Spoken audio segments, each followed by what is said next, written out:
Whoever's here, watch us. If you're not here, sorry, I don't know what to do anymore. I am just a poor boy with a poor family.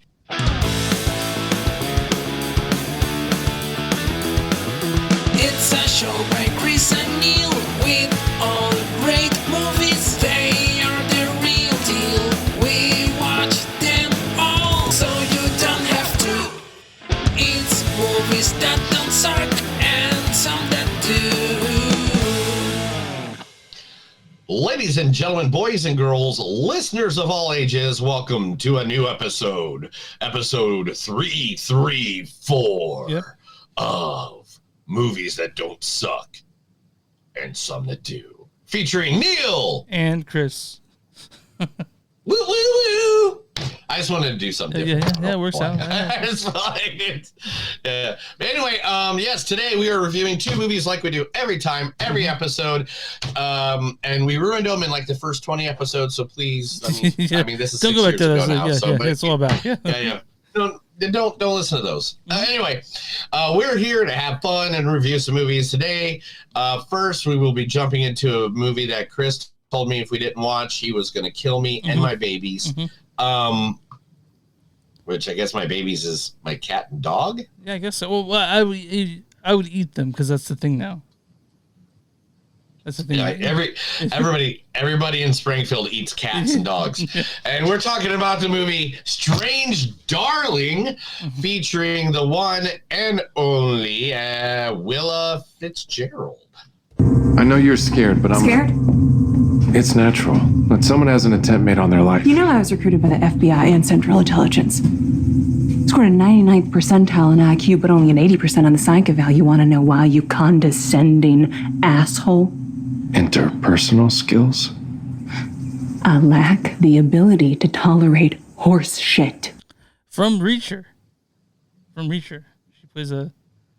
Yeah, she's in Reacher. Yeah, I was going to say, that sounded like Reacher. I forgot she was on Reacher until she's so different than Reacher? She's so different than what she is in Strange Darling.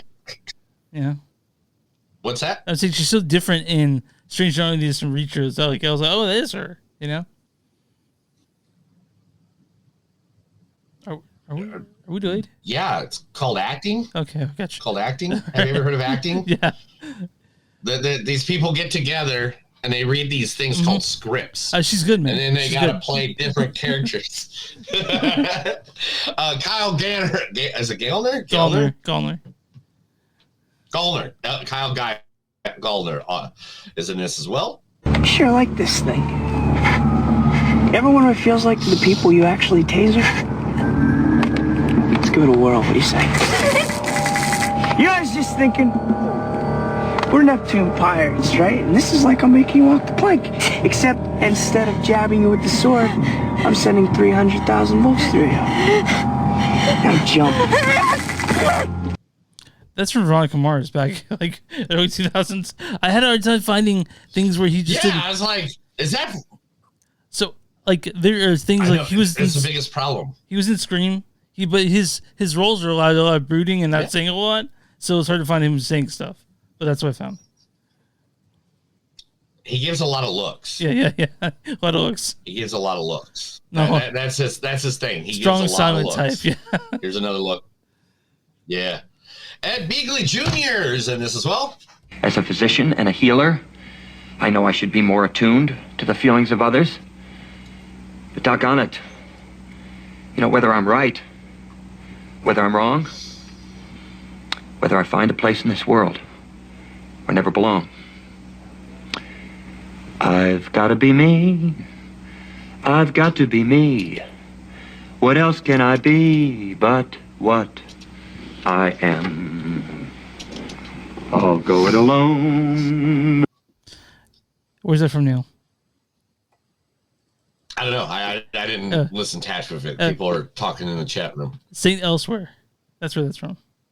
Oh my god! Yeah, I went back, dude. I'm not that fucking old, bro. All right, like Howie Mandel was already a stand-up comedian. He wasn't a doctor when I know him. Also in this movie is the lovely Barbara Hershey as well. How do bad people end? Especially as to their common crimes.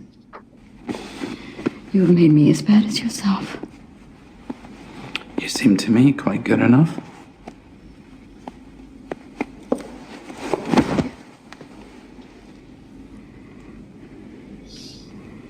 Oh, God!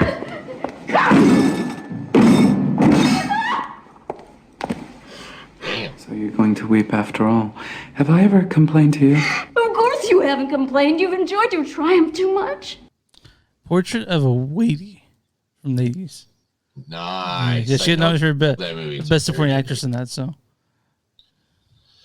yes, and that is some of the cast that we're going to be talking about right here about Strange Darling. And then the next movie, of course, is the one that everybody's, of course, wants to talk about this week, and they haven't talked about it this week, then they're lying to you because some bitch made over $200 million this weekend at the box office, and we all don't know who that is. It is Beetlejuice. No, that's Beetlejuice the musical, yeah, but that's not the one we're talking about. Oh, sorry. Beetlejuice! I'm still seeing just the... Oh, wait. No, that's the cartoon series. It's different. Oh, okay. Yeah. Beetlejuice! That's the first Beetlejuice. So I think we're talking about the second one. I hope. Oh, yeah. Beetlejuice! Yeah, Beetlejuice. Of course it comes out fuzzy. Why did it come out fuzzy? It wasn't fuzzy when I downloaded it. It's okay. God damn it. It's okay. Some bitch. Beetlejuice. All right. But anyway, yeah, so Beetlejuice. First, of course, starring in a returning role, the one, the only, the one that Johnny Depp had to get removed from his hand, Winona forever, Miss Winona Ryder. Well, I read through that handbook for the recently deceased. It says, live people ignore the strange and unusual. I myself am strange and unusual. There she is, explaining why she can see. Yeah. Also returning in one of the most important roles of the movie, the one and only. If you don't know her, then damn it, go watch every damn thing that she's ever done. Everything from Home Alone to The Best in Show to Schitt's Creek to what is she not in that I don't love? That's awkward comedy. The one and only Catherine O'Hara. I'm here with you. I will live with you in this hellhole, but I must express myself. If you don't let me gut out this house and make it my own, I will go insane and I will take you with me. She's great. She's great. And the first time in a role with Beetlejuice, but now she is becoming the Tim Burton regular at this point. Oh shit! Hold on. Go to another one real quick. All right. I guess not that. We'll just edit that completely out. 1, 2, 3. One of the greatest actors of all time that Chris loves so much that he would love to be in an apartment naked with him for 300 days. William Dafoe. Now they're staring at 6 men with guns drawn. It was a fucking ambush. This was a fucking bomb dropping on Beaver Cleaverville. For a few seconds, this place was Armageddon. There was a firefight! Yeah. You don't have to pick that one.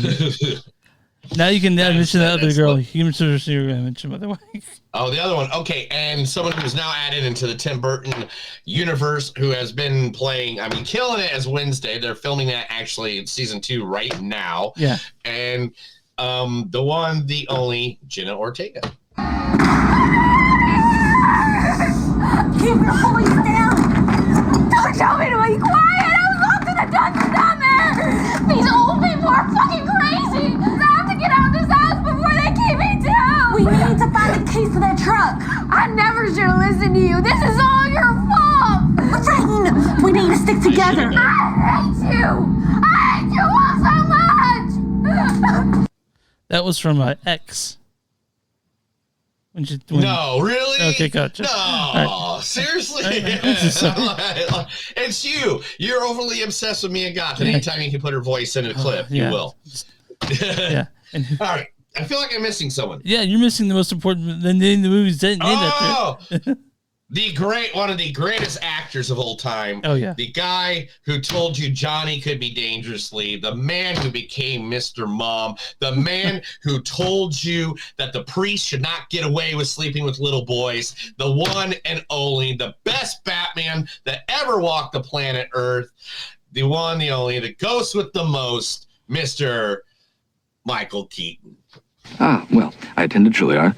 I'm a graduate of the Harvard Business School. I travel quite extensively. I lived through the Black Plague, and I had a pretty good time during that. I've seen The Exorcist about 167 times, and it keeps getting funnier every single time I see it. Not to mention the fact that you're talking to a dead guy. Now, what do you think? You think I'm qualified? So good. It's just so good. So good. We're just going to have him staring at us the whole time. I'm okay with that. Yeah, let's do that. Wait. How about instead? Oh, yeah, Bob. Bob. Oh, poor Bob. We're going to talk about Bob a little bit. It'll be slightly of a spoiler, but we got to talk about Bob. Poor Bob. He's the only cool guy that I know that can spell his name backwards. Anyway, Chris, tell them where they can find us. You can find us online at MoviesOnSuck.net. We're at Facebook.com/MoviesOnSuck We're at WTMNet.com. It's W2MSMoviesNet.com. You'll find us there. One of the bunch of cool podcasts. We have Instagram at MTS Podcast, X MTS Podcast. We have a Patreon, patreon.com/MoviesOnSuck. We also have a bonfire, bonfire.com/MoviesOnSuck and something to do. You'll find stuff with our shirts on it.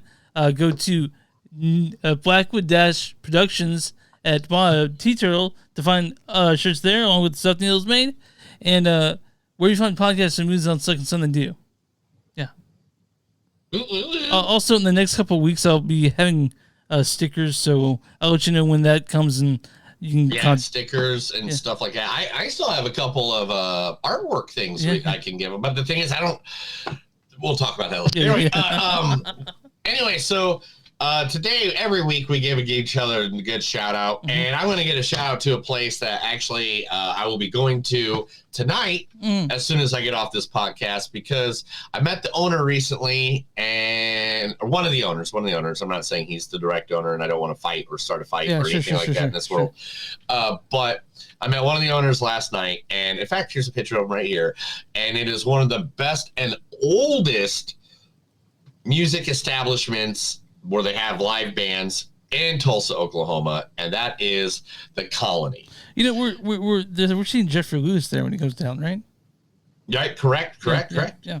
And so the Colony has been there ever since 1958. The Colony is a music honey hive in Tulsa, Oklahoma, and has been the heart of parties since 1958, frequented by legends like Leon Russell, J.J. Cowell, and Eric Clapton has made surprise plays at this wonderful, beautiful establishment many different times. The place is it's just a small room. It's just literally a small room, nice little bar, and it's all the old oak wood, that deep color wood.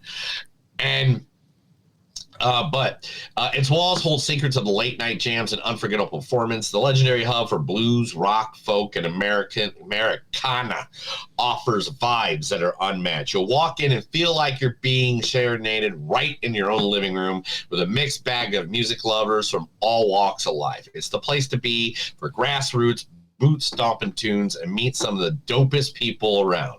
Come experience the magic of Tulsa's music scene at the Colony. Pull up a chair and we'll see what all the buzz is about. I can't wait. Literally. Right there, that guy in the middle, that is one of the owner's boyfriends. I hung out with him. Yeah. And when he walked in, I go, dude, I have no idea who you are, but you are the sexiest motherfucker in this place. I go, you're Prince. And he goes, did you just call me Prince? And I was like, yeah, dude, because you're Prince. You just got this aura of you. And he's like, thank you so much. But yeah, so this is the stage. It's just a small little stage. They had a Gary Busey drum on that. Look at that. See that? That's awesome. My friend Gary, who plays in Grass Crack, Crash DeVille, and so many other bands, I can't even name them. Like, the guy's there all the time. Every every Tuesday, the Doll Flies play there. They were there last night. Last one. This week at the Colony, on Friday the 13th, Flamey Grant, Ivy King will be there. Saturday, Art Home with Solar Star, and Johnny Morell and his stellar band will be there as well. They're located at 2809 South Harvard Avenue. Now, if you ever come to Tulsa, guys, seriously, it is one of the music spots you got to go hit. Because it's like literally, I feel like everybody should have like a weekend vacation here where they just go hit all the music venues, go do that, and get the hell out right away. I'm excited. There's nothing else to stay for. Yeah. But anyway, go visit the Colony. You can go to the TulsaColony.com, or you can go to Facebook, / The Colony Tulsa. They're all cool people. I've not met a bad person there yet, and when I do, I'll tell you right away. All right, man. I think we're pretty good. I think we're ready to talk movies now already. I mean, movies. Let's talk movies. Let's talk Strange Darling. Can't we talk about Joe Hendry? Oh man, I didn't even say his name and he appeared. Anyway, continue. My bad. Let's talk Strange Darling. Directed and written by J.T. Malner. I think this is his. I mean, he wrote Outlaws and Angels. He did a few other things. Sugartown, but this is his. This is his big. You're just dropping a whole ton of F-bombs today, man. You all right? I'm fine. This stars Willa Fitzgerald as the lady. I know you're scared, but I'm Scared? It's natural that someone has an attempt made on their life. You know I was recruited by the FBI and Central Intelligence. Also, Kyle Gallner as the demon. I sure like this thing. Ever wonder what it feels like to the people you actually taser? Also, Barbara Hershey as Genevieve. How do bad people end? Also, Ed Begley Jr. Ed Begley, I hadn't seen that guy forever. Plays Frederick. As a physician and a healer, I know I should be more attuned. Also, this stars Stephen Michael Quezada as Pete. You guys knows him from Breaking Bad. As Hank's partner. Madison Beatty plays Gail. And then a bunch of other people, but you don't really see them all that often. Let's read the storyline for Strange Darling. I don't know if I have enough breath. All right, let me take a deep breath. Okay. All right. Nothing is what it seems when a twisted one-night stand spirals into a serial killer's vicious murder spree. So, that's like the shortest. I know, but it's also description we've had for forever. It's one of these movies that you don't really want to talk about because you don't want to give anything away. This movie is. Oh no, yeah, I know, but we're professionals at this. Here, I'll do it right away. You ready? I'll go into it. This movie's about a serial killer. They're badass. The acting's good. The scenes are awesome. It's all filmed with 35 millimeter. Go see it. There you go. I did my review. Oh, so it's let's get a score. We're out. So it's filmed in 6 chapters. There's 6 chapters to it. But here I actually have that as a fact. So you have all the chapters in order. Okay. It's chapter 3, 5, 1, 4, 2, then 6. And that's what makes this so fucking good. Like the way it's put together makes this a movie that really surprised me. It's beautifully shot. By Giovanni Ribisi, by the way. They got that actor, he did the cinematography. So, like, for example, the shots in front of the motel, just lit by the motel lights. Yeah. Here, I got a couple shots of this thing. Okay. Man, this program is going really slow today, and I apologize for everybody at home because we're having issues and stuff. Like, this is a good shot. Look at it, like this, like Tyler doesn't even look like Tyler there. He looks like an evil, like Russian guy, like or the you know what he looks like? He looks like the baker guy, the evil baker man in the Strawberry Shortcake. Like, yeah, okay. I know that's a reference that nobody's gonna get. I had a sister anyway, but you don't even. I could not even tell if that and that was supposed to be the same character. Yeah, for a second, it was like there's so many twist in this movie, and like the way it is just shot and how everything is just beautiful. You just can't tell what's going on. Like and I don't mean that in a bad way. I mean that in a it reels it in a way that's really interesting. Yeah, and in each chapter, it's just like there is another thing there's like another thing after another thing. Like it's like every chapter has its own twist, has its own surprise, has its own this is what goes now. I mean, there's so many moments in this movie that I was just like, what the fuck? Like, it wasn't even. One of the things I also what the fuck the second thing away is the breakfast that Ed Begley and Barbara made for themselves. Like, what the fuck are they making? like I was like, I mean, I kind of wanted it, but it was a lot of butter. But I want to mention that also this movie to me, I don't see a world where this doesn't enter my top 10 at the end of the year. Honestly, like I love this thing. I fucking loved it, and at first. I'm going to be at first when it came up and I saw the chapter, like it's told in 6 chapters, and then it started with the wrong chapter. I was like, okay, I'm not going to lie. My first expression was, Chris got me again. Fuck. Yeah. I got to watch it. All right, cool. All right, Lady Bird, show me what's going on. Yeah. I did not go looking for this movie. I didn't go looking at reviews. You said this, and I was like, and I wanted this to be the other one because I figured doing kind of like a real horror thriller kind of thing with the comedy horror thriller that we're going to talk about here in a second is a perfect match. And I love this movie. This is going to be hard. There's going to need to be some movies and some contention this year because now this is somehow either going to go on my top 10 or this is going to be an honorable mention. Yeah. Like right now, I am telling you, I really, really like this movie. Yeah, I watched it like 3 times. Yeah, Strange Darling is the shit, guys. And even if we know the twist, it's interesting to go back and see it again for like the stuff that you may have missed that it alludes to. Like and this is I wonder if there's gonna be a cut on the physical release where they actually had the chapters in order. That'd be interesting to see if they actually watched it in order. But no, the way this is put together, the way it's shot, the way this is just the way it is. It's just so fucking subversive and good. You know what I mean? Oh, it's so well done that I have a hard time saying anything bad about this. You know? Now, Chris, I got a question really quick. Sure. So, like, when you edit the podcast, because everybody, if you don't know, Chris is also the producer. But when you edit this, do you listen to the whole thing? I usually try to. Yeah, for sure. Cool. I want you to do me a favor and count how many times you said the F word. Okay, I'll count that out. Yeah. You are like using so much of the F word. Like if we were on normal radio right now, bro, you would already have us. We would have been like in the 5 million range right now. Fines, yeah. Yeah.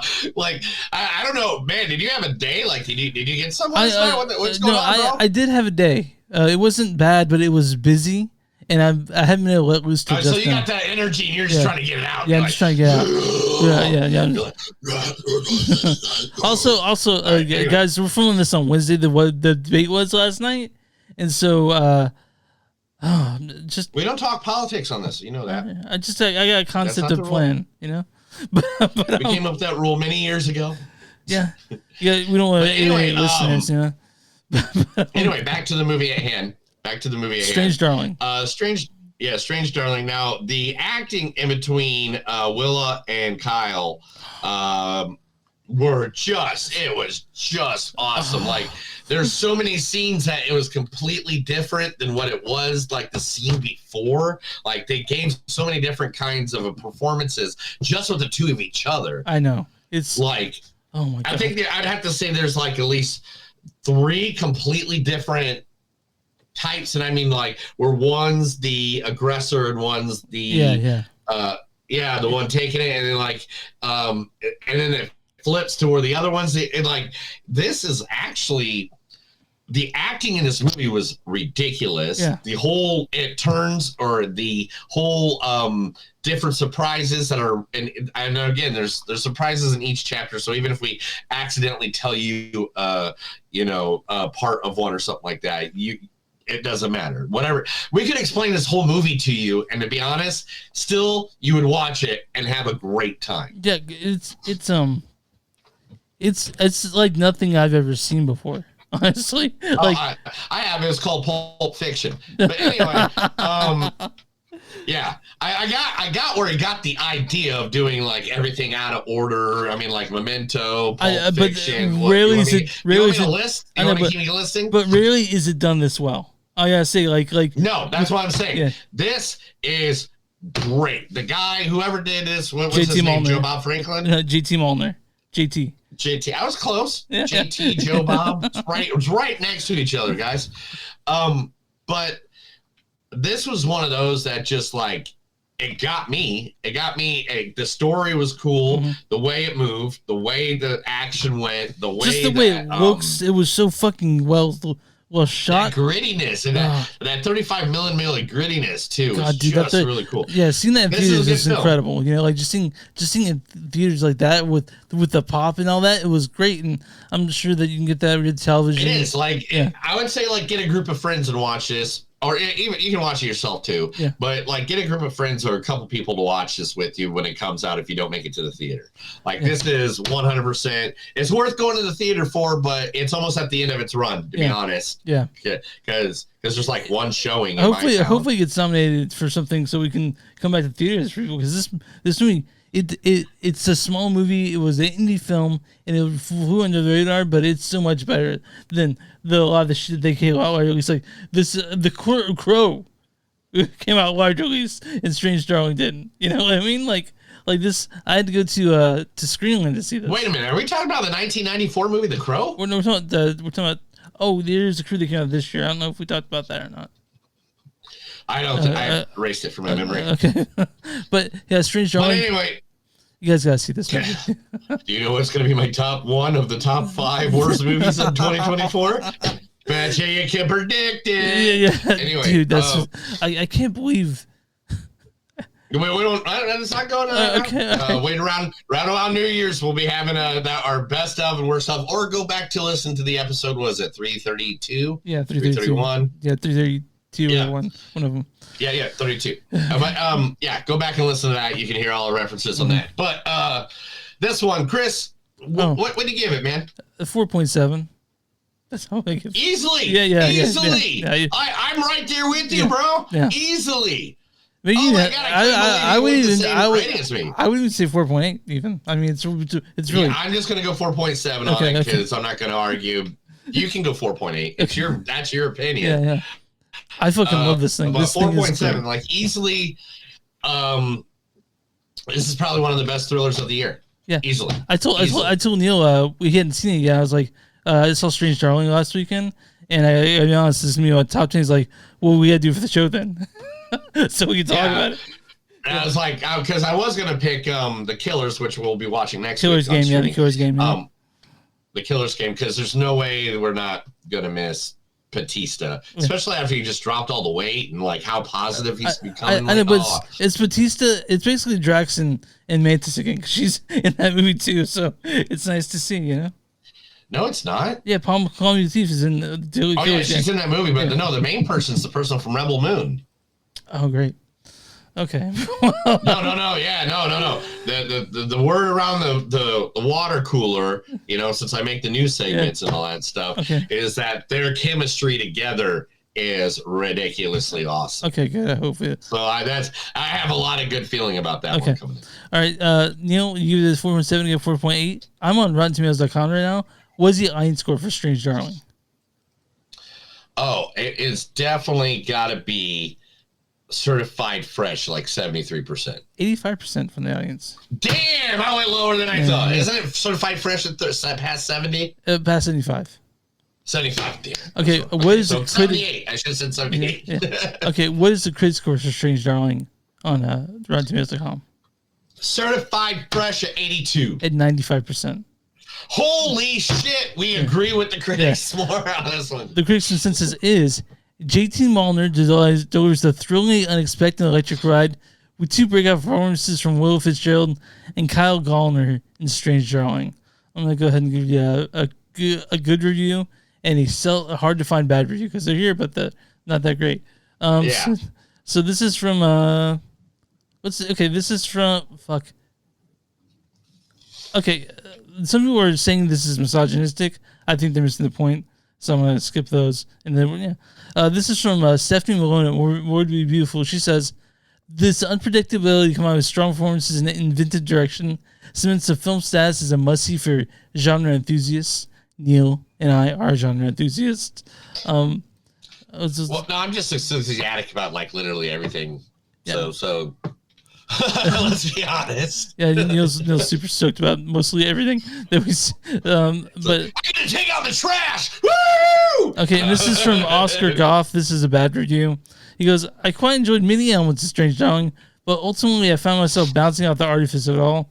Fuck you, Oscar Goff. Me and Neil love this thing. We hope everyone can see it, and we hope that there is a message in this, and if a lot of people are some people are completely missing the message, but I don't think you and I are. Yeah, this is a very good movie. Definitely check it out. Show your grandma, show your aunt cousin, show your cousin B on the left side that lives like 2 states over. Buy the DVD, walk over there because she ain't got Netflix password. So just figure out. Yeah, like it's like people just figure out. Show everybody this movie. This is a good movie. Yeah. Are you for news, dude? Are you get that pulled up, or are you still pulling that up? I'm always ready for news, Chris. It's literally my job. This is the Movies Don't Suck in Some of the News newsroom. This is where I tell Chris's bunch of stories, and he thinks they're fairy tales because he's never read grim novels. All right, man, we're here. Let's talk about news. What do you got? Oh, we got to talk about bad shit first, though. Hey. Okay, I'll get it. Let me get it. Give me a second. Yeah. Gosh dang it. I buried it to the end because I was like, I don't want to bum us out, but I don't want it. Yeah, it's the most bad bummy outy thing. One of my favorite people in the entire world. I got to find it because I buried it. So give me a second. There it is. I found it. Okay. All right. The late, great, if you don't know him, the only reason you don't know him is because you've been under a brick wall, living under a rock your entire existence on this planet. Yep. Because everybody in this world should know him. He is the man who said, Hercules, get away from the kids. He is the one that made Arnold Schwarzenegger look like a punk. He is the one who did nothing. Well, that's a true story, man. That's a true story. And I like when spam callers are trying to call me. Yeah, I can hear bees buzzing over there. Yeah, that my phone just went off and it's like spam call, and I was like, "What really? Why you be spam calling?" The one, the only, one of the greatest voices. One of the reasons this microphone is actually in front of my face because his voice work, his was like I always try to act like him from his characters from Darth Vader, being I am your father. Yeah, I mean you hear his voice and you like of course, always trying to copy it.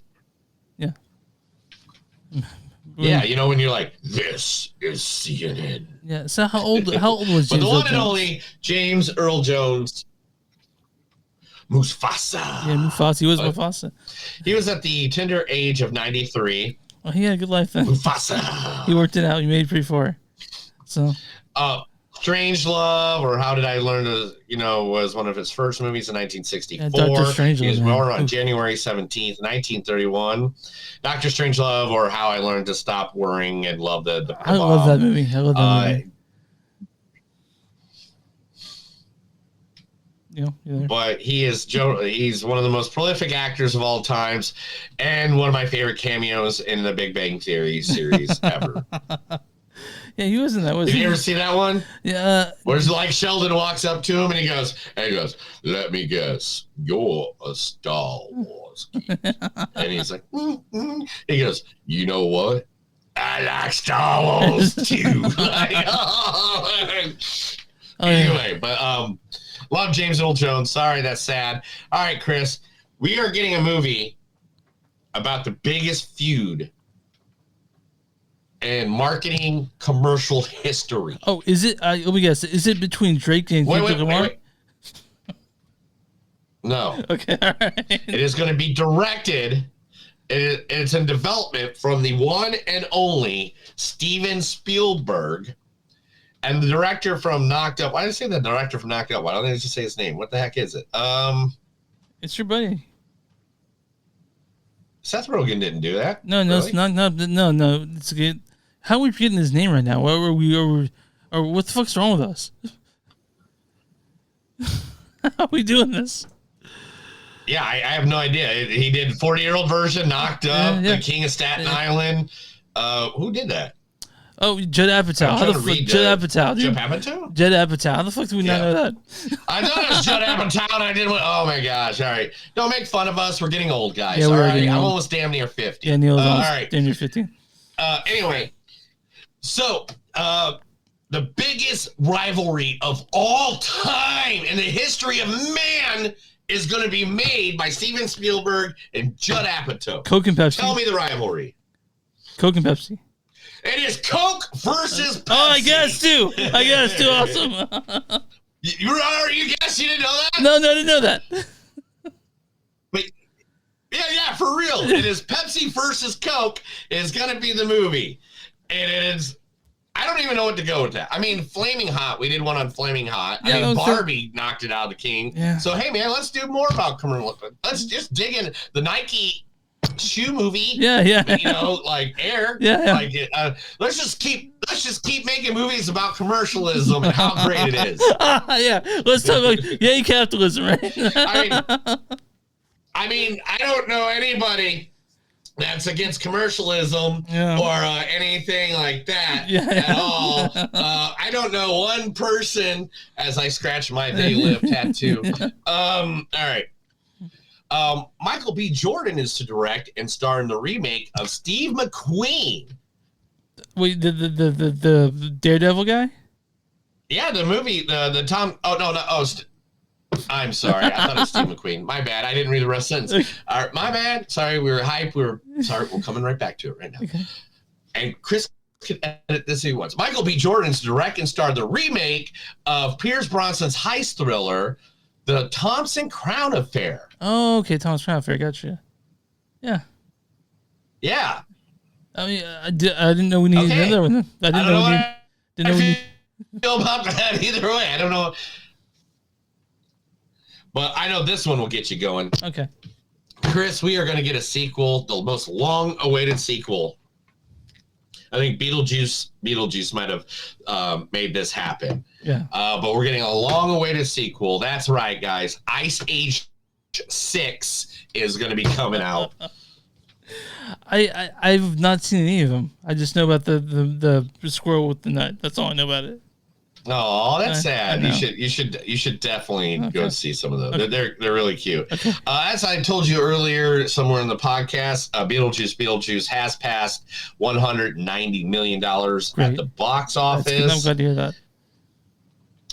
The director of Dune 3, Mr. Denis Villeneuve, is that how you pronounce that correctly? Denis Villeneuve. Yeah, I love that guy. Denis Villeneuve, thank you for totally correcting me in my Chicago accent. Or Midwestern accent.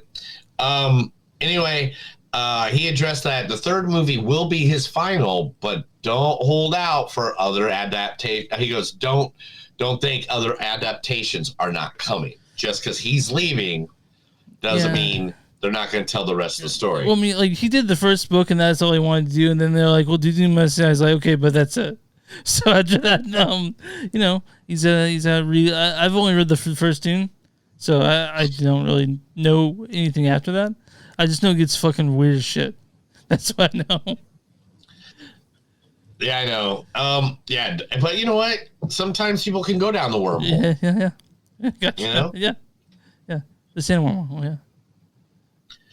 Yeah. The Community movie is getting delayed again. Fuck. This time doing to tax credit. Something about a tax credit. Now, a new report from The Wrap reveals that the Community movie is set to film in the state of California. The expenditures are set at $6.3 million. The production will ultimately get back $3.3 million as part of the state tax credit program. It should be known that $16.3 million is not necessarily the amount of the final budget, though. So they may pause, and it looks like that strike. If the strike didn't happen, it would have been done already. Yeah, so I think this is something like that's the problem. They will start filming in 2025 or something like that, right? Yeah, it was supposed to be out in September 2025. Oh, man. Originally, but I think the strike just effed up everybody's schedule so much, which it's understandable. Strike, yeah. I'm not going to bitch at them for that. People need to get their money. Shooter McGowan is not the only returning person besides Adam Sandler to the Happy Gilmore sequel. Carl Weathers come back, right? All right, sorry. Carl Weathers is dead. I know, I was just around. Okay. That's fucked up. He just died like 3 weeks ago, man. What the hell? Like, I don't know, maybe a month ago, a month or two ago? It wasn't that long ago, bro. It's been years, man. No, it wasn't. It was right around when the fucking Alien movie hit. I had this. It was sometime this year. Carl Weathers died. Yeah, it was. I'm sorry, guys. He died in February. Never mind. I'm sorry, guys. You know, at least wait a year, bro. Then you make the jokes. I'm so sorry. I'm sorry, guys. Sorry, Creed. Anyway, Eye of the Tiger, man. Eye of the Tiger. Anyway, Julie Bowen, the love interest from the first one, will be returning back. And we don't know exactly what and doing what. Mr. Ian McKellen has told everybody that the Hunt for Gollum is not one, but 2 movies that will be coming out. You know how the Ian McKellen, he liked playing Gandalf the Grey more than Gandalf the White. I heard that. So. Yeah. Everybody, for us making fun of the movie earlier, the VOD of The Crow will be out tomorrow. So that'll be the September 12th. So if you want to go see that happy movie, go pay the $19 or whatever for it. Waste your fucking money, just wait till it comes to streaming, man. Don't pay the money. I'm just gonna. I hate to do that and not support someone's art, but anyway, we'll just continue, and you guys can yell at me later about that. Barry Coogan. Is that how you say it? Barry Keegan? Coogan? It's Coogan. Barry Keegan is like, on when somebody asked him how's it feel to play the Joker or getting ready to play the Joker in the Batman Part 2, which I don't think that's his title. He goes, well, there we go. I can't say much. The camera, you got your camera right on me right now, right? Yeah, can't say anything. We'll see where that goes. Again, it's an incredible experience, and yeah, I can't say anything else. So obviously, he's in it as the Joker. We get the Joker, a different version of the Joker. Mm-hmm. Maybe, hopefully to God, his face isn't painted on. Oh yeah, let's hope to God. All right. A24's had the worst movie preview of all time this past weekend with the movie The Front Room, with $1.3 million at the box office. That's like the first thing that went down. Like usually they're in like right up there, right? Yeah, it's I don't know. Like Neon did really well this year because the 2 good movies back to back, and then the last thing they put out that was really big was a Civil War, And so I'm not quite sure, but I mean I'm still a big A24 fan. In fact, if you look up here, I'm still a member of the Triple A24 right here. Look at the screen right there. I got the membership card right there. So you should get that A24 logo like completely tattooed right above your right nipple. I'm not gonna do that. Yeah, dude, just right here, like right over your heart. Right over your heart. I mean, I love indie film, but I don't love it that much to get tattooed. What about a tramp stamp? Maybe. What about a tramp stamp? That'd be actually way better than what. I'll do the tramp stamp. You go. There's my boy. I know you like the tramp stamps. All right. I know what you did last summer is eyeing to replace Kamala Mendes, who was originally going to be in the movie, with the Bodies actress, Chase Sue. So they're already getting that. We're already getting that replaced. So, I mean, that was just last week. We reported on that. Did Kamala Mendes, was she also in Scream and she left that too? Or asked to leave that? I can't remember. I don't know everything all the time. Gotcha. If it's not in front of me on this paper, I don't know. But yeah, I think it was. I think if you're right, it was. It was her, and after Jenna left and the other one got fired. Oh, great. No, actually, that wasn't her. We can look forward. Go ahead. Sorry. There is a script. It looks good. And I'm all for it. Mr. George Clooney and Brad Pitt are eyeing a return to their most famous set of movies with giving us Ocean's 14. I hope it's good. I mean, they've had some bad ones. Okay. Yeah. Well, they had one bad one. Okay, yeah. And that was Ocean's 8. Okay. And Oceans 11, 12, and 13 are amazing. So don't ever... Okay. I watch them all the time. I really think sometimes 13 is better than 11 just because of Al Pacino and the... Okay. Oh, man, I love... I mean, maybe. Oh, you're going to give me the Billy Martin. Pass. Yeah. Anyway, but the statement is you have to understand that even though Ocean's 8 didn't do the best, now we have Awkwafina, Sandra Bullock. This is from, let me read the exact quote. With Sandra Bullock's character being a member of the Ocean family, and Elliot Gould, Quinn Sabi, having cameos, and there's other members that we can use, like Kate Blanchett, Anne Hathaway, Awkwafina, and Renee can all add to our Ocean's family in a movie. So they could have like the cameoist of most all cameoist movies of all time. Because you already got Matt Damon. Yeah. Because who's in the original Ocean's 11? I mean, Bernie Mac passed away. Yeah, the guy who played Sal passed away. So then you still have Matt Damon, Brad Pitt, George Clooney, Casey Affleck, Eddie Izzard. Seriously, that's a good group of people right there. And then you add those ladies onto it. Yeah. And then you got Julia Roberts if she wants to come back, or Catherine Zeta-Jones if she wants to come back. Like, that's an all, dude. I mean, that could, I would watch that. I wouldn't care if all of them were just sitting around the table coloring a coloring book. Well, I mean, it's exciting. I hope it's good. So guess what happens when you're a major actor in a Marvel universe and you beat someone? What's that? You go to Comic Cons charging $140 for your autograph because nobody will hire you. God damn, that's a lot of money. Jonathan Majors, previously known as Conqueror Kong, or Kong the Conqueror. Gosh, King the Conqueror, yeah. King the Conqueror is now charging $140 for an autograph at cons, and nobody's going to his table. Because he fucked up, man. He fucked up big time. Yeah, I feel sorry for him. Let's see here. Let's get a couple in really quick, and we'll finish this off, and let's get to the greatest movie of the year. All right.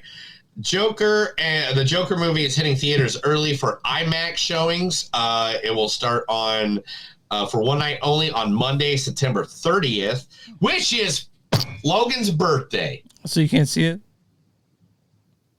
No, I'm thinking that's why I'm gonna get him his tickets to Okay. see Okay. Joker. All right, so guys, IMAX theater only will be showing a Joker on September 30th. So that's an early date for you. Orlando Bloom went through a match of weight lost over 80 pounds for his new boxer movie coming out. Disney is getting sued 8 years later over the appearance of Grand Moff Tarkin in Rogue One movie. They're getting sued by the studio that owns his rights. It took a while. What is it? London-based film company Tyburn Film Productions owns the rights to the actor Peter Cushing's likeness. So they're suing the hell out of them. That's great. And last but not least, I know it started on a sad note. We're going to end it on a sad note. The great, great legendary actor Kathy Bates has revealed that she will be working on the CBS series Matlock, which is the reboot of the classic Matlock. I don't know how you're how you're gonna do it without Andy Griffin. You better have someone in there, unless she's gonna be Matlock. It'd be funny if she's like, yeah. But she has stated worldwide that this is her last dance. So if this show doesn't succeed and there's not a second season, this is the end of Kathy Bates' acting career.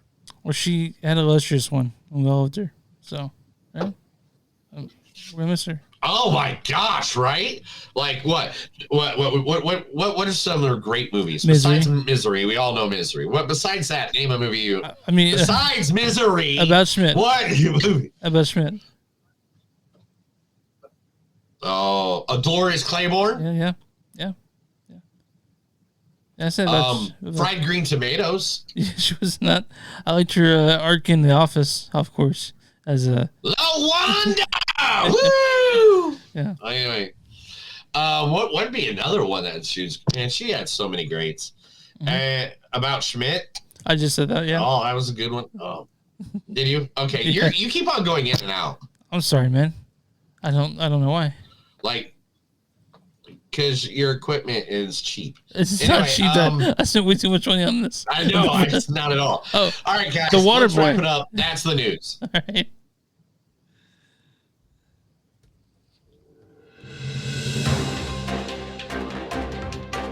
That was The Movies Don't Suck and Something New. So obviously, me and Chris are off timing, so as soon as I'm done giving this outside promo so we can review Beetlejuice, I gotta go away. You know what I'm ready to talk about? Beetlejuice. Oh, don't say his name. Don't say his name. I won't. No. Oh, I can't say it again. So now this whole entire review, I've already said his name twice. I cannot say his name one more time. We'll call him We're BJ. going to play the game. Can Neil not say the name? We'll just call him BJ. How about that? This stars. This was written directed Chris, by. I do not need to know about what happened last night. This is directed by Tim Burton. You guys know who Tim Burton is. Where the fuck you been? He directed the first Beetlejuice. He's done things like. That's rude. What do you mean? Asking someone where they've been. If you don't know who Tim Burton is, you know. I didn't tell them to go fuck themselves. I just said you don't know who he is. He's directed things like Corpse Bride, Charlie Factory, Frankenweenie. 10 million. Now we're at about 10 million. Batman Returns, all that stuff. Tim Burton. You guys know who Tim Burton is.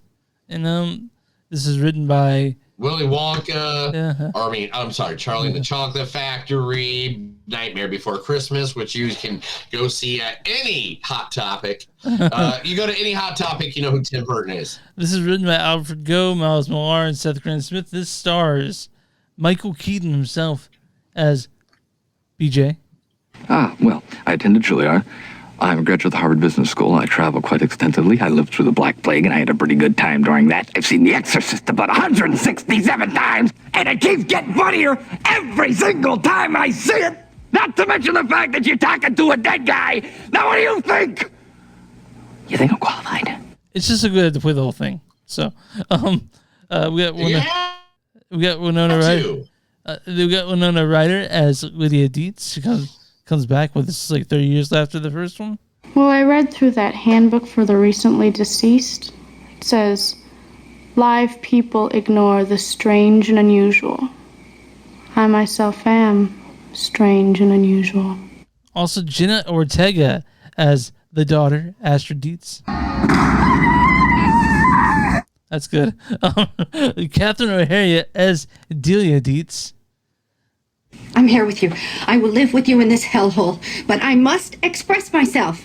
If you don't let me gut out this house and make it my own, I will go insane and I will take you with me. Also, Justin Theroux as Rory, Willem Dafoe as Wolf Jackson. Now they're staring at 6 men with guns drawn. Monica Bellucci plays Dolores. Arthur Conti plays Jeremy. Nick Skellington plays Bob. And Nick Ellington was Bob. You want to go through the storyline for Beetlejuice? I didn't even look. I didn't set myself up. Give me 2 seconds, guys. I'll be more happy to. All right, I'll get in. After an unexpected family tragedy, 3 generations of the Dietz family return home to Winter River. Still haunted by BJ, Lydia's life is turned upside down when her rebellious teenage daughter, Astrid, discovers a mysterious model of the town in the attic, and the portal in the afterlife is accidentally opened. With trouble brewing in both realms, it's only a matter of time until someone says Beetlejuice's name 3 times, and the mischievous demon returns to unleash his over. Hello, baby. What the heck? Anyway, his very own brand of mayhem. I can't do it anymore. I didn't want to do it anymore. I want to say Beetlejuice like 452 times because I fucking love Beetlejuice. And this movie is no different. This is a very fun movie. This is very fun. I had to grin my face the whole time watching this is Beetlejuice. Yeah. Let's just give props where props is due right off the bat. Michael Keaton knocking it out of the fucking park like he never missed a beat. Like he went from filming Beetlejuice 1 and he went home, got a shower, turned around, came back and filmed Beetlejuice. Like literally, that's what it seemed like. It seemed like he slipped in the back of that role like it wasn't even nothing. And with the same energy, it's like he. Some people said to me, Grandpa Beetlejuice. No, he's just fucking Beetlejuice in this. Like there's no like. Yeah. You didn't miss a beat. Yeah. Didn't miss a damn beat. The other thing is the fact that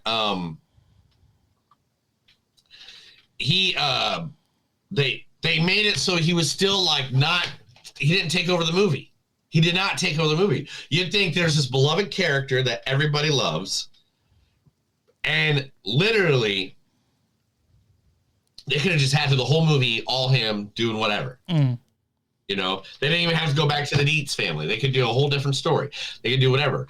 But in this movie, he only had like an extra like 3-4 minutes more than what he had in the first movie, which was only like 12 minutes or like 22 minutes or something like that in the movie.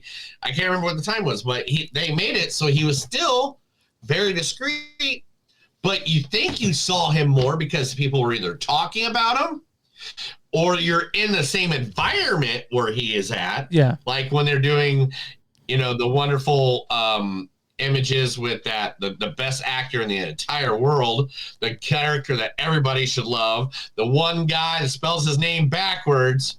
Bob. Yeah, Bob. Good Bob. Bob. Practical puppeteering and fucking and special effects still work, guys. And Bob is a 100% the evidence of that right now. So I want to mention something really cool about legacy sequels. This is one of them. It's 30 years of the original, but this is the one's done right. Like we didn't. Yeah. We everyone wanted a sequel for Beetlejuice, but we didn't get it for a long time. When it came back, it wasn't treated too seriously. This was just fun, and that's all we wanted. Just a fun movie, and that's what we got. Like the world wasn't fall apart. This wasn't super serious like some of the like sequels. This is exactly how I want it to be. Beetlejuice makes like I don't. A lot of people shit on these sequels, but this is just so fun. I don't give a fuck. Like, this is a fun movie all the way around. Yeah, this is like one of those movies that you're just like, yeah, dude. Like, it's. I don't even care if it gets nominated for any award. I don't give a fuck. Yeah. This is not what this movie's about. This movie is just all about having fun with the big guy, going through the mystical worlds of make-believe, going down to Sesame Street, hanging out with Big Bird and Snuffleupagus, and I mean the sandworms pop in at one point. I mean, let me see some of this now. I mean, look at the character designs alone. The character designs alone, look remarkable. It's like William Dafoe with the like half face brain. He's a detective cop that died or whatever. I don't want to run into it too much, but. I mean, Beetlejuice is like, look at this. You know how many decades that is right there? Yeah. Monica Bellucci is great in this. She's still just as gorgeous as ever. It's got a cameo I don't want to give away. It's got it's got everything you want from this movie, and some things the imagery in this movie was beautiful because of course it's Tim Burton, and if you're a fan of Tim Burton, you're going to see the way this movie is shot and the way it looks. I mean, it's Tim Burton. I don't know what more to say to that. I don't know what to say more than that. Bob, there's Bob again. I love Bob. With Willem Dafoe. Me and Bob are homies. And Willem Dafoe was great in this. Everyone's great in this, especially just Michael Keaton. I can't say enough good things about Michael Keaton.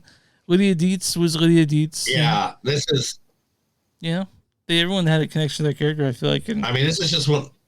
Yeah, look at Tim. He now wears hats so he doesn't have the fro hair. So no one notices. Yeah. Did you see him? Yeah, I just saw him. Yeah. See, look at that. Yeah, it's good because it was looking kind of. But this is. I really like this movie. It's a good movie. It's a fun movie. Most of you know that because it made almost $200 million, or it's about to bust $200 million already. Yeah. So, if you have missed this, go out. It's Tim Burton's 20th featured film he has directed. Like this is a win banger. I think it was PG-13, so I believe you can take the kiddios. Mm-hmm. Well, I don't know. I don't want to teach you how to parent or anything because I don't have a kid. But I would take my kid to this if I had one.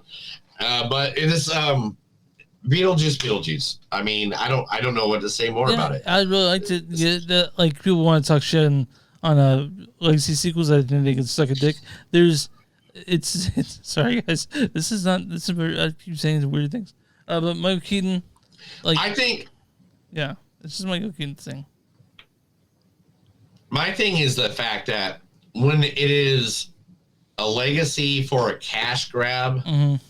and when it's a legacy because people just want to do it again. Yeah, I mean, as far as I know, there's a difference. I think Michael Keaton loved playing Beetlejuice. I think that's the straight character he's ever played. So yeah, and he always wanted to do just a sequel. He said he would always do just a sequel.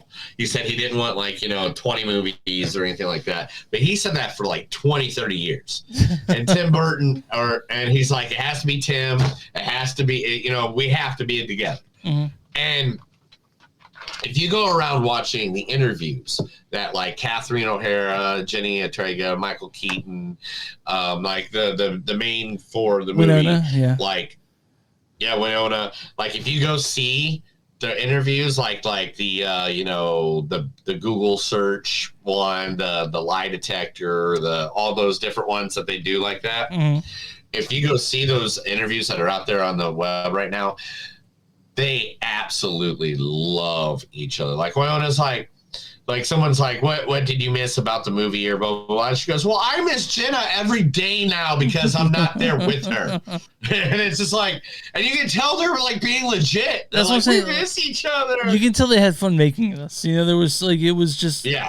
And that's what we want. That's what we want. And you're gonna laugh a lot. You're gonna smile a lot. You're gonna gasp at some points, but really you're just gonna have a good time watching Beetlejuice. Chris, it's that time, and I'm going to tell you right now, I think this is the first time in the history of all 334 episodes that I'm going to have a tying score above 4.0. Oh, okay. Because this is a 4.7. This is easily... Both movies were great this week. Both movies... I don't see how this doesn't make it in my top 10 either. The two movies of this weekend is the first time I think we've had an episode this entire year where now I have two contenders for my top 10 at the end of the year. How do you not put Beetlejuice on there? How do you not? This is a 4.3 for me. It's a very above average movie. It's really good. It's really fun. I had a good time. And well, I can't give anything less than a 4.5 to Michael Keaton anytime. He shows up anywhere. Yeah. I mean, I don't know why. It's not like I have an obsession with Batman or anything. I know. So if you guys like Tim Burton, if you like Beetlejuice, if you like Michael Keaton, if you like Jenna Ortega, if you like Winona Ryder, if you like Catherine O'Hara, you like Beetlejuice. There's everything you like about it is in this movie, and it's spooky time. It comes out a little bit before Halloween, but hey, man, that's the name of the game. And Monica Bellucci's great. Neil, I'm gonna run to as I heard now. What is the Ein score for Beetlejuice? Oh man, easily for the audience. has to be an 84. You're really close to 82%. Man, why am I off? I'm sorry. I just got. I'm gonna go and shoot myself. All right. I mean, I shouldn't say that on there. No, I'm not suicidal. That's wrong, and I should make fun of suicide. You're not gonna unalive yourself. I'm gonna go drink a whole bottle of hot sauce. There we go. That works. You'll be okay. All right. I'm on. What is the critic score on Rotten Tomatoes for Beetlejuice? 82. 78%. Ooh, I was gonna say 78. Critic consensus is Michael Keaton's devious poltergeist still has plenty of juice left. This madcap return to form for Tim Burton, marrying a charming practical effects and ghoulish gags provide a fun time. And this movie is a fun time. Here's a bad review from Simmer Hands, a new statement. It says, "It's revealing that Burton has borrowed to resurrect this ancient material. Like Lydia, director has cashed in on the past. He can go fuck himself." Yeah, this is I'm gonna find a pretty good review for this one. Oh yeah, this is from Jack Bottomley of Starburst. He says, Beetlejuice is Tim Burton firing all cylinders and the most mischievous he has been in years. Sequel that, after years of waiting, delivers an inventive, giddy, laugh out loud, funny, tender, and truly special big screen experience. I want to tell you this. I saw it on an advanced screening on a Tuesday. So I was pretty happy to see this. Yeah. This was the first movie in years that my wife made it through the entire movie and didn't fall asleep. Oh, that's great. That's good news to hear. Well, one, usually the theaters are now so cold that she has to bring a blanket even to go in there. She does. And like she'll put the blanket on. As soon as she puts the blanket on, she lays on my lap or my shoulder or whatever. Of course, she's freezing. Yeah. I mean, when you got to wear you can't wear 2 sweaters to go inside a movie theater when it's 105 out. I see people come in PJ pants and pillows and blankets, and I'm like, they're living their best life. But that's how you sneak all the candy in, man. And also, AMC have those really comfortable seats where you lean back on and shit, man. But I saw this in back. Yeah, I saw an IMAX, so the seats weren't exactly but yeah, man, Beetlejuice is a really fun movie. You go catch this. If you like the first one, you like the second one, and it's just so fun, man. It's so fun. I think it may be even a little better than the first one after 30 years. It's more of an honor at least. But yeah, check out Beetlejuice. You're Beetlejuice. And I think that's good. You think that's good? That's how we're going to end it? Is this, you just think it's good? You think it's just good? What? Why did you get over here? Nice fucking model! Next week, I know we're doing Wednesday this week. You're also doing Wednesday next week. Sorry, guys. We're not doing Wednesday next week, sir. I work, and it's my birthday. I can't do Thursday. I can't do Thursday either, sir. No, I work on Tuesday.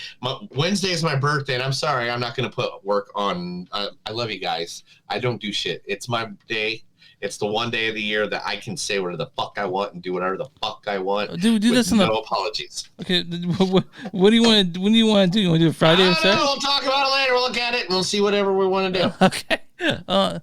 I don't even know what movies are coming out. I in the next 3 days, I'm going on trips that are going to be like 2 to 3 hours from my house. I'm going to a costume party. I'm going to I have no idea when we can put next week, or I can even put the work into next week. Do you want to skip next week? I don't know. Okay. All right. Let me figure that out. Okay. We will have conversation. Are you doing Nicolas Cage right now? No. I don't know. I'm just trying. All right. Well, we'll figure it out, guys. We'll figure it out, guys. We'll see. You find us on moviesdon'tsuck.net. Oh yeah, email us at info@moviesdon'tsuck.net. You can catch us there, or here at Facebook at Facebook.com/moviesdon'tsuck podcast. We're at WTMnet.com. It's W2 You'll find us there with a bunch of really cool podcasts. Find us on Instagram at MTS Podcast. We're on X MTS Podcast. We go to patreon.com/moviesdon'tsuck. Become a patron. It's a good time. You go for constitution is like something to do. You'll find our shirts there. Go to just Blackwood-Productions T-Turtle. You'll find Neil's shirts along with shirts that have this thing on it. Yeah, Neil's getting all sexy on it over here. Subscribe to YouTube, like us on Facebook, and just tell your friends. We love this shit. And again, I'll have stickers by this time next week, and I'll tell you how you can get a hold of those next podcast. Neil, what do for small businesses? Yeah, small business like the Colony or Wrestling Against Hunger, who's having their big anniversary party this Saturday, where Lunchador will defend will try to get the tag team titles with the Curry Devil. Hell's Kitchen is coming for those belts. But anyway, whoever you are, go to our location, tell us in person, email us, message us, tattoo it on the back of Chris's head. He loves his tattoos. I do. Maybe a tramp stamp. He Maybe, needs a tramp stamp. We need to give him one. Yeah. But anyway, let us know. We'll be more than happy to advertise you to our thousands of listeners and our millions of followers right here at Movies Don't Suck and Some to Do. You ready out here? I got stuff to do. That's another episode of Movies Don't Suck and Some Do. My name's Neil. And I'm Chris. And remember, guys, no matter how strange your darling happens to be, sometimes if you say 911 3 times, they'll take her away. Have a good time.